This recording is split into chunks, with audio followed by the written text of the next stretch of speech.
Naku, awang-awa na nga ako dyan kay Joy. Ewan ko ba yan sa tiyonang yan? Walang-wala na nga yung tao, pinipilit pa. Eh baka naman walang-wala rin si Chona. Ay, sus, Kapitana. Walang-wala, no. Nakita ko nga yan nung isang araw sa palengke kung makapag-shopping. Akala mo bibili yung buong wet market. Uy, huwag ka maingay. Andiyan si Joy. Joy! Ma'am, siya, usapan ka lang. Ay, Joy, saan punta mo yan? Ano ba yung dala-dala mo, Joy? Oo nga. Ano ba yung paninda mo ba yan? Ibebenta namin sa junk shop. Para ba yan sa pambayad mo kay Chona? Oo nga. Eh, aabot ba yung ipambabayad mo sa kanya? Ha?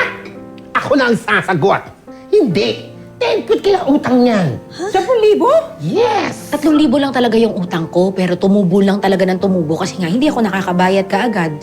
Eh, hindi mo ba napakiusapan si Chona?